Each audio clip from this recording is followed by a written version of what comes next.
이사야 43장 18절로 19절에 있는 말씀입니다.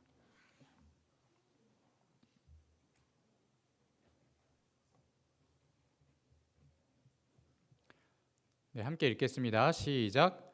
너희는 이전 일을 기억하지 말며 옛날 일을 생각하지 말라. 보라, 내가 새 일을 행하리니 이제 나타낼 것이라.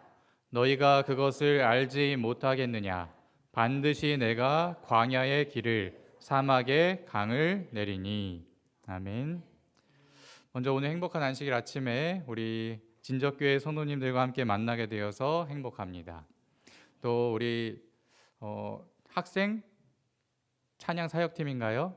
네, 저희 전반기 목회자 협의회 때 우리 최영서 목사님께서 헌신 예배 설교를 하셨는데 그때 우리 학생 찬양 사역팀의 특창 영상을 보여주셨거든요. 그래서 개인적으로 크게 감명을 받았는데 오늘 이렇게 직접 듣게 되니 더 영광이라 생각됩니다. 감사합니다.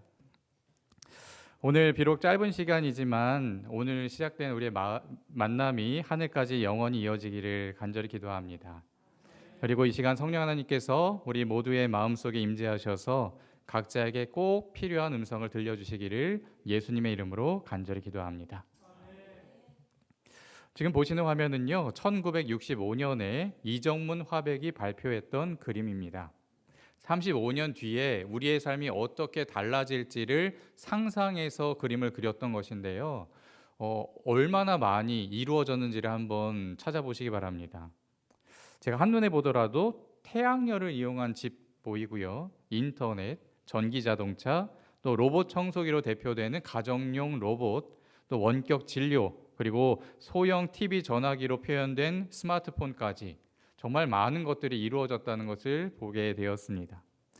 그 당시에 어떻게 이런 상상을 했는지 저는 굉장히 놀라웠어요. 불과 35년 사이에 이 세상이 정말로 많이 바뀐 것 같습니다. 근데 IT 전문가들은요, 앞으로 10년 동안 지금까지 변해왔던 것보다 훨씬 더 빠르게 이 세상이 변화될 것이라고 예측을 하고 있습니다. 정말 세상이 참 빠르게 변하고 있다는 것을 느끼는 게요. 예전에는 이체를 하거나 대출을 받으려고 할 때 무조건 어디를 찾아가야 했었죠? 은행을 찾아가야 했습니다. 그런데 요즘에 은행 잘 가십니까? 잘 안 가시죠? 이체 뭘로 하세요? 스마트폰으로 다 하세요. 심지어 대출도 뭘로 받아요? 스마트폰의 은행 앱을 통해서 대출을 받는 시대가 됐습니다. 쇼핑도 어디서 하시나요?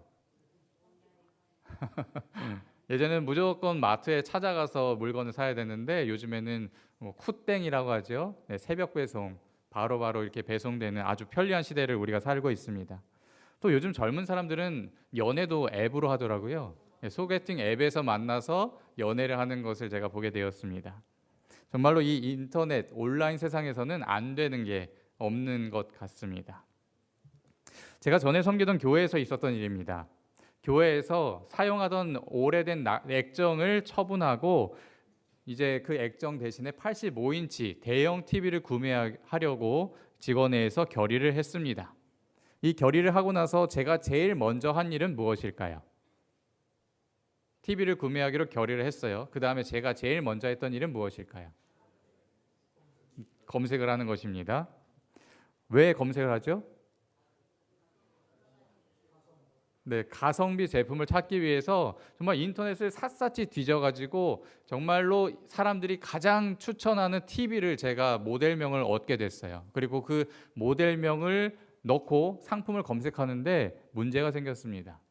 아무리 그 상품명으로 검색을 해도 그 TV가 나오지를 않는 거예요. 왜 그랬을까요? 아마도 그 TV가 단종이 됐거나 아니면 재고가 없었던 것 같습니다. 저는 그때 정말 중요한 교훈을 하나 얻게 되었는데요. 아무리 좋은 제품이라 하더라도 그게 단종이 됐거나 재고가 없어서 인터넷에서 검색이 되지 않는다면 저처럼 그 물건을 구매하려고 하는 사람에게는 그 TV는 존재하지 않는 것과 마찬가지가 된다는 것이었습니다. 요즘 사람들이 정보를 얻기 위해서 가장 먼저 하는 일이 뭐예요? 검색하는 겁니다. 옛날에는 네이버나 구글에서 검색을 많이 했는데 요즘은 어디서 많이 검색하시죠? 유튜브에서 많이 검색하시고요. 아니면은 챗 GPT나 퍼플렉시티 같은 AI 도구를 활용하기도 합니다. 아마 여러분께서도 물건을 사거나 뭔가를 알고 싶을 때 유튜브에 아마 검색해서 보신 경험이 있으시리라 생각됩니다.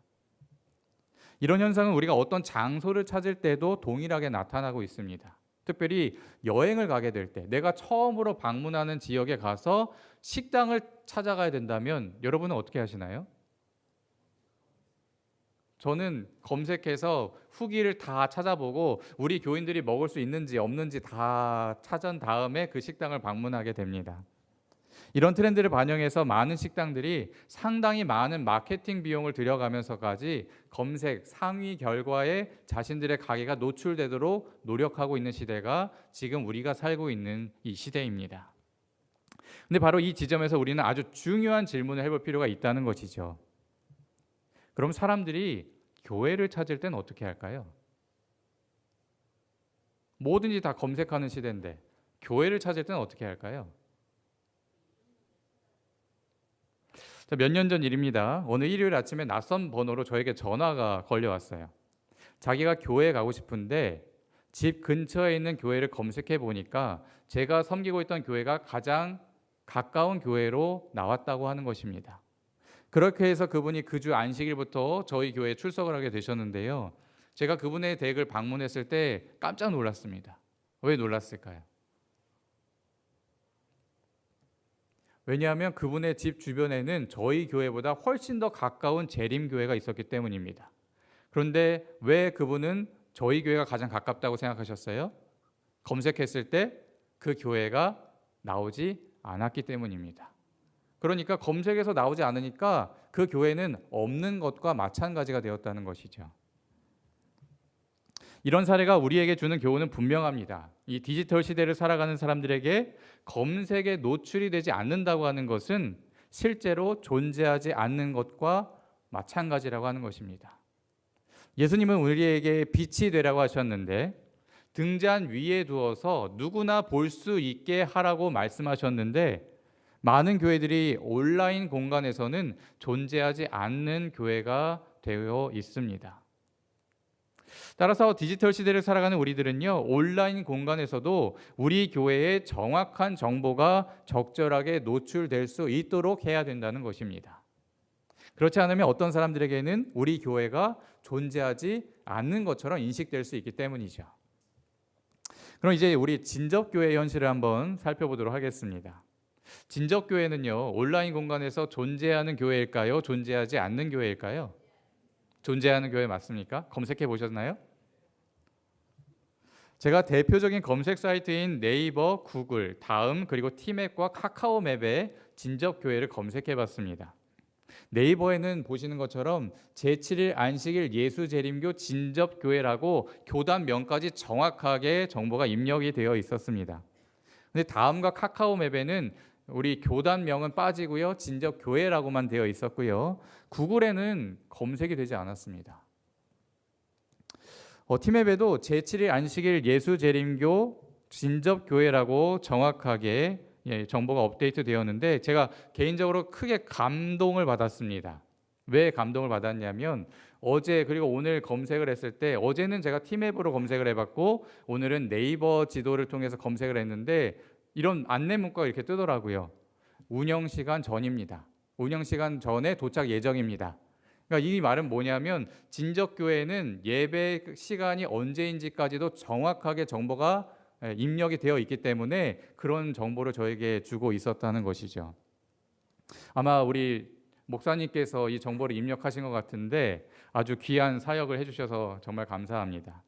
앞으로 구글과 다음 카카오맵에도 정확한 정보가 노출될 수 있도록 업데이트를 부탁드리겠습니다. 제가 작년에 이런 현상을 깨닫고 나서 작심을 하고요, 우리 서중한앞에 전체 교회를 대상으로 전수조사를 해봤습니다.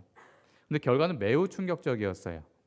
서중한앞에 180여 개의 교회 중에서 단 2곳만이 정확한 교단명과 교회 이름으로 모든 사이트에 등록이 되어 있었기 때문입니다. 네이버 다음 구글, 카카오 그리고 티맵까지요.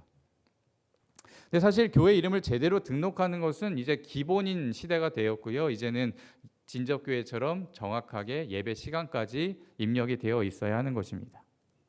한번 생각해 보시기 바랍니다. 내가 교회 가고 싶어서 검색을 했는데 어떤 교회는 예배 시간까지 정확하게 안내가 되어 있고 어떤 교회는 예배 시간이 정보가 업데이트되어 있지 않다면 여러분은 어느 교회를 선택하시겠습니까?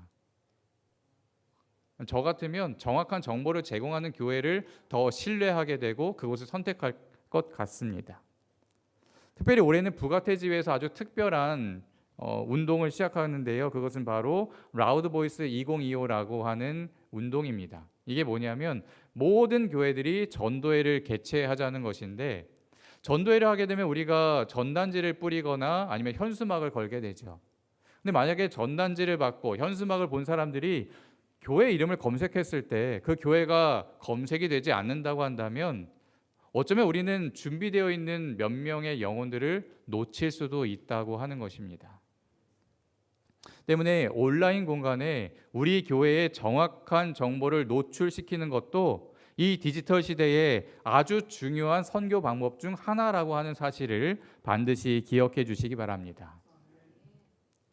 대총회는 이러한 시대적 흐름에 따라서 디지털 선교부를 신설하고요. 다음과 같은 세 가지 주요 목표를 설정하였습니다.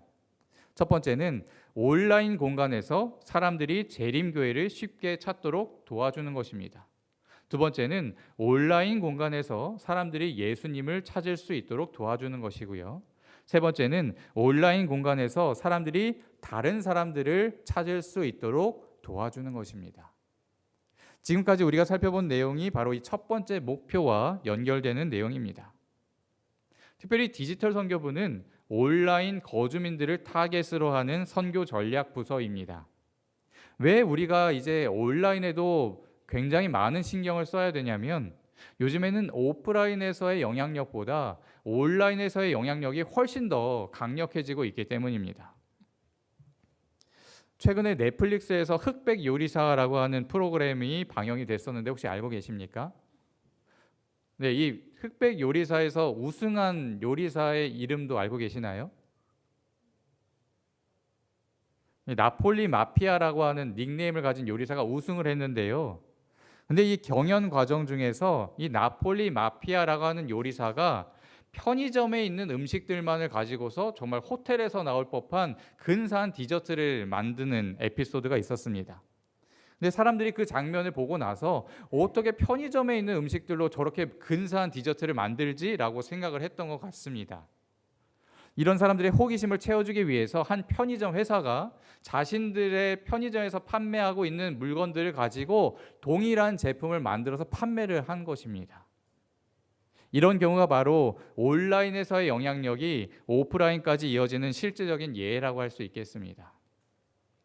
이런 시대를 살고 있는 우리가 온라인에서의 영향력을 무시하고 여전히 오프라인에서만 열심히 전도한다면 어떤 결과를 맞이하게 될까요?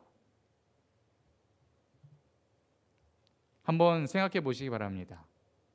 어떤 사람이 인터넷에서 검색을 하다가 아니면 유튜브를 보다가 재림교회가 이단이라고 하는 정보를 얻게 되었다고 생각해 보시기 바랍니다. 만약 이 사람이 그런 정보들만을 가지고 있다면 우리 교회는 어떤 교회라고 그 사람에게 각인이 되는 거죠? 이단이라고 각인이 되는 거예요. 그런 편견을 갖게 된 사람에게 우리가 아무리 오프라인에서 열심히 전도한다 한들 그 사람이 마음을 쉽게 열 수 있을까요? 쉽게 열 수 없다는 것이죠.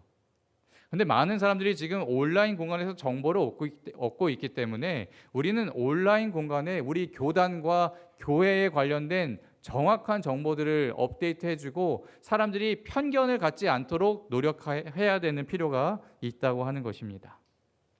앞으로 우리 진적교회 성도님들께서도 온라인 공간에서의 선교에도 관심을 갖고 열심히 활동하기로 결심해 주시겠습니까? 감사합니다. 디지털 선교부의 두 번째 목표는요, 온라인 공간에서 사람들이 예수님을 만날 수 있도록 도와주는 것입니다. 혹시 우리 진적교회에서는 제자훈련을 하고 계시나요? 제가 지금까지 15년째 목회를 하고 있는데요. 제가 목회 나오기 전부터 약 18년 정도 제자훈련을 해왔습니다. 우리 재림교회, 한국 재림교회에서 하는 제자훈련이라고 하는 제자훈련들은 다 해본 것 같아요. 근데 정말 안타깝지만 제가 지금까지 제자 훈련을 하면서 느꼈던 것은 뭐냐면, 이 제자 훈련의 진짜 목표는 제자가 또 다른 제자를 삼아서 계속해서 그것이 이어지도록 하는 것이었는데, 제가 부족해서인지는 모르겠지만 제가 가르쳤던 제자들은 더 이상 제자를 삼지 않는 것을 보게 되었습니다. 그래서 왜 그들이 제자를 삼지 않고 가르치지 않을까 고민을 해봤는데, 제가 나름대로 내린 결론은 그것이었습니다. 제자를 삼는 것도 힘들어요, 그렇죠? 근데 그것보다 더 힘든 거는 뭐 하는 게 힘들어서 하지 않는 것일까요? 성경을 가르치는 게 어렵기 때문이라는 결론을 얻게 되었습니다. 혹시 여러분도 다른 사람에게 성경을 가르치는 게 어렵고 부담스러워서 다른 누군가에게 전도하지 못하고 계시진 않았습니까? 지금까지 우리 한국재림교회의 전통적인 선교 방법은요, 구도자를 교회에 데리고 오거나 아니면 소그룹에 데리고 오거나, 그것도 안 되면 목사님께 데리고 오는 것이었습니다. 다 뭐 하는 거예요? 데려오는 겁니다. 이것도 중요한 선교 방법 중에 하나이지만 이것은 한계가 있어요. 근데 예수님께서 어떻게 말씀하셨는지 우리가 다시 한번 생각해 볼 필요가 있습니다. 예수님께서 뭐라고 말씀하셨냐면요, 너희는 가서 모든 민족을 제자로 삼아 아버지와 아들과 성령의 이름으로 침례를 베풀고 내가 너희에게 분부한 모든 것을 뭐 하라고요? 가르쳐서 지키게 하라고 명령하셨습니다. 이거 단순히 말씀이 아니라 명령입니다. 자, 제가 그럼 한번 우리 진적교회 성도님들께 질문을 해보겠습니다. 지금까지 다른 사람에게 성경을 가르쳐 본 경험이 있는 분 한번 손 들어 보시겠습니까? 두 분. 자, 세 분. 그러면 지금까지 내가 누군가를 성경을 가르쳐서 침례를 받게 하신 경험 있는 분 계십니까? 두 분. 세 분. 감사합니다. 우리 진적교회 선생님들은 겸손하시기 때문에 더 많은 분들이 손을 안 드셨으리라 생각을 합니다. 근데 실제로요, 많은 교인들이 다른 사람에게 성경 가르치는 것을 어려워하고 부담스러워하는 것이 오늘 한국 재림교회의 현실이라고 하는 것입니다. 그래서 어떻게 하면 이런 현실 속에서 누구나 개인 전도를 쉽게 할 수 있도록 도와줄 수 있을까 고민하다가 이 바이블 가이드라고 하는 디지털 개인 전도법을 고안하게 되었습니다. 왜 바이블 가이드라고 이름을 붙였냐면, 우리가 단체로 관광을 가게 되면 관광객들을 끌고 다니면서 이것저것 소개해주고 안내해주는 사람을 우리가 뭐라고 부르죠? 가이드라고 부릅니다. 이 가이드가 하는 주된 역할은 스케줄에 따라서 관광지를 다니면서 관광객들이 편안하게 여행을 즐길 수 있도록 도와주는 것이죠. 여기서 아이디어를 얻어서 바이블 가이드라는 이름을 붙이게 된 겁니다.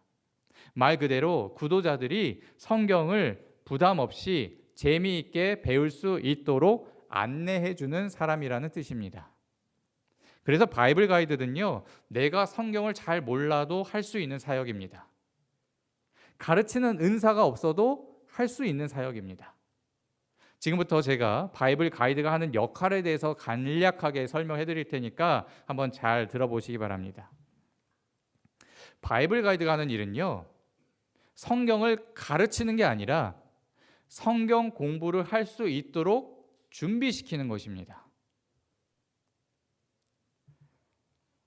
만약 내가 어떤 사람에게 나랑 같이 성경 공부할래? 라고 질문을 했을 때 그 사람이 싫어, 나 성경에 관심 없어 라고 이야기한다면 어떻게 반응하시면 될까요? 관심 없는 사람은 어떻게 하면 될까요? 다음 기회로 미루면 돼요. 그런데 내가 같이 성경 공부하지 않을래? 라고 질문했을 때 좋아 라고 대답한 사람이 있으면 어떻게 하면 돼요? 그 사람을 적극적으로 이제 인도하면 되는 것입니다. 그 사람과 언제 어디서 만날지를 약속을 하시면 되는 거예요. 특별히 요즘은 디지털 시대이기 때문에 우리가 온라인 공간에서 많이 만남을 갖게 되는데, 특별히 줌을 통해서 많이 만남을 가질 수가 있습니다. 그래서 일주일에 한 번 1시간 정도만 줌에서 나랑 만나주지 않을래? 라고 질문하고 약속을 잡으시면 되는 거예요. 그렇게 만남을 갖게 되면 다음과 같이 진행하시면 됩니다. 먼저 첫 번째로 20분 동안은 구도자와 함께 충분히 사담을 나누시면 돼요. 그 사람의 마음을 열 수 있도록 그 사람의 이야기를 많이 들어주시면 됩니다. 왜 이게 중요하냐면 사람들은 내가 말을 하지 않고 가만히 듣고 있는 것보다 내가 말을 많이 하게 되면 즐거웠다라고 인식하기 때문이에요. 그래서 구도자가 많이 말을 할 수 있도록 충분히 시간을 주시면 됩니다. 자기 이야기를 마음껏 할 수 있도록 하시면 돼요. 그리고 나서 20분 동안에는 어떻게 하시냐면 성경통신학교 홈페이지에 올라와 있는 성경 공부 강의 영상을 함께 시청하시면 됩니다. 내가 성경을 가르치는 게 아니라 이미 잘 제작되어 있는 강의 영상을 함께 시청하시는 겁니다. 보통 말씀 향기로 우리가 시작을 하게 되는데요. 말씀 향기도 끝까지 공부하려고 하면 부담되겠지만 11과까지만 공부한다는 목표를 세우고 같이 공부해 나가시면 됩니다. 왜냐하면 10과가 안식일에 대한 내용이고 11과가 일요일에 대한 내용이에요. 그래서 여기까지 만약 구도자가 잘 공부를 해왔다면 분명히 이 사람은 더 깊은 성경 공부를 원하게 될 것입니다. 그러면 그때 선택하실 수가 있어요. 계속해서 말씀 향기를 가지고 공부를 할지 아니면 다니엘서로 공부를 넘어갈지 선택하실 수 있습니다. 근데 다니엘서 가르치실 수 있습니까? 다니엘서 이름만 들어도 걱정이 되실 거예요. 근데 걱정하실 필요 전혀 없습니다. 왜냐하면 성경통신학교 홈페이지에는 다니엘서와 요한계시록 강의까지 모두 이미 제작되어 업로드되어 있기 때문입니다. 구도자와 함께 그 준비된 영상을 시청만 하시면 돼요. 그리고 나서 20분 동안에는 문제집에 있는 문제를 같이 풀이하시면 되는 것입니다.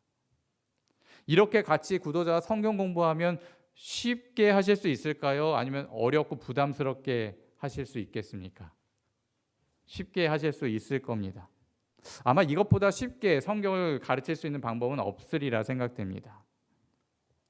정말 구도자가 성경에 관심을 가지고 잘 따라오도록 안내하는 역할만 도와주시면 되는 것입니다. 그리고 그 사람을 교회까지 데려오려고 노력하실 필요도 전혀 없어요. 바이블 가이드의 역할은 온라인 성경통신학교 과정을 마치는 데 있기 때문입니다. 근데 재미있는 사실은요, 교회에 오라고 권하지 않아도 같이 공부하는 구도자들이 제 발로 교회에 찾아오고 있다고 하는 것입니다. 어떤 교회에서는요, 이 사역을 통해서 잃은 양을 회복한 교회도 있고요. 어떤 교회는 6주 만에 구도자가 교회에 참여하기로 결심한 교회도 있습니다. 또 어떤 교회에서는 이 바이블 가이드 사역을 통해서 침례자가 나오고 있습니다. 치료봉사 135쪽에는 이런 말씀이 있습니다. 많은 사람들이 일을 착수하는 법을 배웠을 것 같으면 즐겨 일하게 되었을 것이다. 그들은 가르침을 받고 격려를 받을 필요가 있다. 모든 교회는 그리스도인 일꾼들을 양성하는 학교가 되어야 한다. 이 화이트부인의 권면에 따라서 성경을 가르치는 것을 어려워하고 부담스러워하는 사람들을 위해서 누구나 즐겁게 참여할 수 있는 새로운 선교 방법인 바이블 가이드 사역이 탄생하게 된 것입니다. 혹시 이 바이블 가이드 사역에 관심이 있으신 분들은 점심 식사 후에 10분 정도만 저를 만나주시면 좋겠습니다. 제가 이 사역을 어떻게 교회에서 적용시켜 나갈 수 있는지 10분 안에 간략하게 안내해 드리도록 하겠습니다. 그리고 디지털 선교부의 세 번째 목표는 바로 온라인 공간에서 사람들이 다른 사람들을 찾을 수 있도록 도와주는 것입니다. 쉽게 말하면 교인들이 디지털 도구를 활용해서 다른 사람들에게 더 관심을 가질 수 있도록 도와주는 거죠. 온라인 공간에서 서로가 연결될 수 있도록 도와준다는 것입니다. 특별히 저희 서중환합회는 지난 39회기 중점 사업 중에 하나로 디지털 플랫폼 개발을 선정하게 되었고 그 결과 우리 교회라고 하는 앱을 개발하게 되었습니다. 혹시 들어보셨습니까? 이 우리 교회라고 하는 앱을 제가 개발하면서 가장 고민했던 부분이 무엇이냐면요. 제가 개인적으로 코로나19 기간 동안 겪었던 어려움들을 어떻게 합회 차원에서 해소해 나갈 수 있을까 하는 부분이었습니다. 저는 코로나19가 시작되는 바로 그 해에 처음으로 담임 목사를 맡아서 지역교회로 가게 되었습니다. 그런데 코로나 때문에 교회에서 예배도 마음껏 드릴 수가 없고 방문을 하는데도 제약이 있고, 그렇다고 뭔가 콘텐츠를 제공해주고 싶은데 마땅히 자료를 얻을 곳도 없고, 저는 혼자 굉장히 깊은 고민에 사로잡혀서 몇 년을 지내야 했습니다. 다른 교회들은 어떻게 하는지 굉장히 궁금했거든요. 그런데 저희 교단에 있는 홈페이지나 어떤 플랫폼을 가더라도 그런 정보를 얻을 수 있는 곳이 하나도 없었습니다. 그래서 이런 공간이 있으면 참 좋겠다라고 하는 개인적인 생각을 하게 됐어요. 그리고 요즘 대부분의 교회가 카톡으로 소식을 공유하고 있는데요. 저는 교인들과의 소통에 있어서도 이 카톡의 한계를 절실하게 느끼게 되었습니다. 일단은요, 교인들이 단톡방에 올라오는 내용을 제대로 보지 않는다고 하는 것을 알게 되었습니다. 왜 잘 안 볼까요? 워낙 많이 글이 올라오기 때문에 아예 알람을 꺼두고 보지 않는 교인들도 많다고 하는 것입니다. 저부터도 마찬가지예요. 단톡방이 너무 많으니까 아예 알람을 다 꺼버리고 제가 보고 싶을 때 보고 싶은 내용만 골라서 보게 된다고 하는 것이죠. 또 카톡의 문제가 뭐냐면 30일이 지나게 되면 거기에 올라온 파일은 더 이상 다운로드 받을 수 없다고 하는 것입니다. 그리고 실수로 카톡방에서 나갔다가 다시 들어오면 이전에 있던 자료는 절대로 볼 수가 없어요. 나중에 교인이 된 사람들은 이 카톡방에 초대가 되더라도 이전에 있는 내용은 절대로 볼 수가 없다고 하는 것입니다. 이런 문제점들을 발견하고 어떻게 하면 합회가 지역 교회들을 도울 수 있을까 고민하다가 우리 교회라는 앱을 개발하게 된 것입니다. 과학자들은요, 언제 또다시 팬데믹이 찾아올지 모른다고 경고하고 있습니다. 그런데 이제 또다시 찾아오는 팬데믹은 지금 우리가 겪었던 코로나19보다도 훨씬 더 강력한 팬데믹이 될 것이라고 경고하고 있어요. 그러면 또다시 교회 문은 닫히게 될 것이고, 또 팬데믹이 장기화되면 그 기간이 얼마나 될지 장담할 수가 없는 것입니다. 그때 우리 서정연합회 모든 교회들이 서로의 활동 소식을 나누며 더 좋은 아이디어를 얻고 다양한 정보와 자료를 공유할 수 있는 온라인 플랫폼이 있으면 좋겠다라는 생각으로 저는 우리 교회 앱을 개발하게 되었습니다. 현재 한국재림교회는 크게 3가지의 온라인 플랫폼이 있습니다. 첫 번째는 재림마을이고요. 두 번째는 미라소, 그리고 세 번째가 우리 교회입니다. 이 3가지 플랫폼은 각각 그 기능이 다릅니다. 재림마을은 교단에서 교회에 제공하는 일종의 소식지 개념입니다. 모든 소식들을 재림마을에 가시면 볼 수가 있어요. 근데 재림마을의 단점은 소통할 수 있는 공간이 없다는 것입니다. 커뮤니티 게시판이 있긴 하지만 거기에서 자주 분란이 일어나기 때문에 요즘에는 아예 그곳에 방문하지 않는 교인들이 많은 통계를 보게 되었습니다. 또 미라소는 저희 합회의 한 집사님께서 개인적으로 개발한 아주 훌륭한 실시간 예배 중계 플랫폼입니다. 이 미라소를 이용하고 계시죠? 진적교회도. 그럼 정말 쉽고 편하게 실시간 예배 중계를 하실 수가 있어요. 하지만 이것도 단점이 있는 게 비싼 비용이 걸림돌이 됩니다. 실제로 제가 섬기던 교회에서도 이 미라소 플랫폼을 사용하려고 하다가 너무 교회가 부담하기에 부담스러운 금액이어서 포기했던 기억이 있습니다. 그래서 우리 교회 앱은요, 이 재림마을과 미라소의 단점을 보완하면서 이 앱만 가지고 있으면 신앙생활에 필요한 모든 활동을 할 수 있도록 개발이 됐고 지금도 계속해서 개발해 나가고 있습니다. 우리 앱을 통해서 모든 교회와 교인들이 실시간으로 정보와 소식을 공유할 수 있고요. 교회 활동에 필요한 소그룹, 출석 체크, 주보, 월별 행사표, 실시간 예배 중계 등을 할 수 있고, 또 개인 신앙에 필요한 기억절 암송, 디지털 선교, 또 재림 교회와 관련된 동영상 컨텐츠 등을 자유롭게 이용하실 수 있도록 개발을 해두었습니다. 심지어 재림마을에서 제공하고 있는 성경, 찬미가, 예언의 신, 교과 공부 같은 기본 기능들도 우리 교회 앱만 가지고 있으시면 동일하게 사용하실 수 있도록 개발이 되어 있습니다. 무엇보다도 합회가 이것을 개발했기 때문에 모든 교인들이 무료로 사용할 수 있으면 좋겠다라고 제가 생각을 했어요. 그래서 모든 기능을 무료로 제공하기로 결정했습니다. 현재 우리 교회 앱을 사용하는 데 필요한 모든 금액은 합회가 부담하고 있습니다. 왜냐하면 이 모든 일이 우리 성도님들께서 드리신 헌금으로 진행되었기 때문입니다.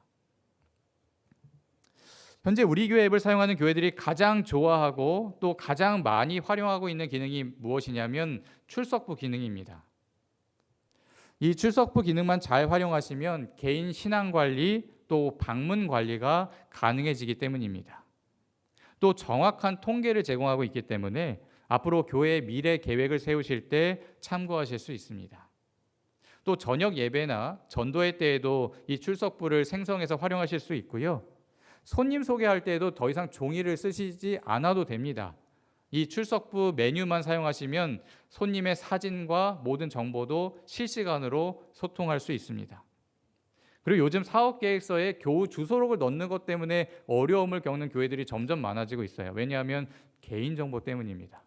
그래서 이 출석부 앱에 개인정보를 다 넣을 수 있게 해두어서 이 기능을 사용하시면 사업계획서에서 교우 주소록을 빼셔도 괜찮습니다.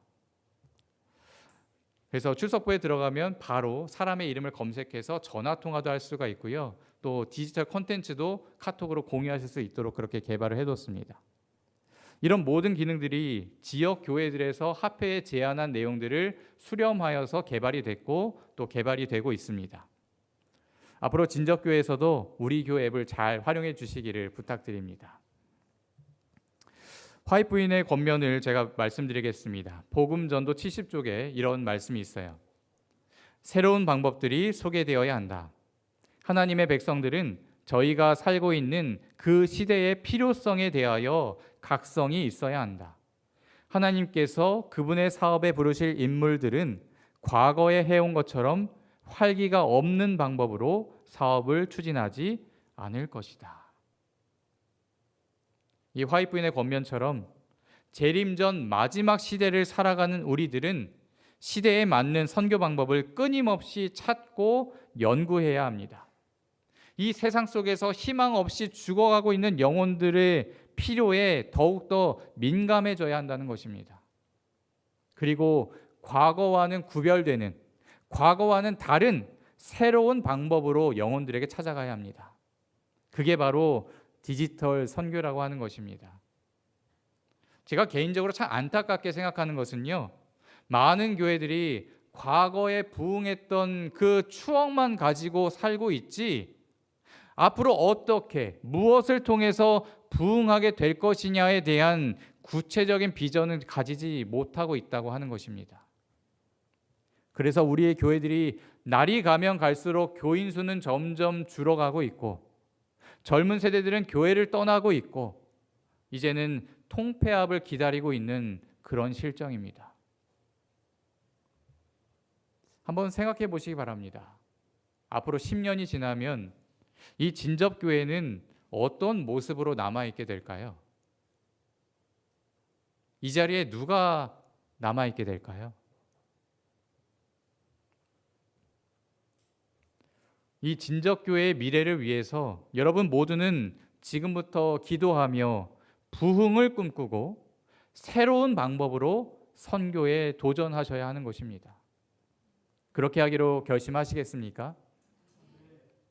우리 진적교회가 특별히 이 디지털 선교 방법을 통해서 과거의 부흥을 추억하며 안주하는 교회가 아니라 새로운 도전과 각오로 미래의 부흥을 만들어 나가는 살아있는 하나님의 교회가 되기를 예수님의 이름으로 간절히 기도합니다. 다 같이 이사야 6장 8절의 말씀을 함께 봉독하도록 하겠습니다. 이사야 6장 8절입니다. 시작.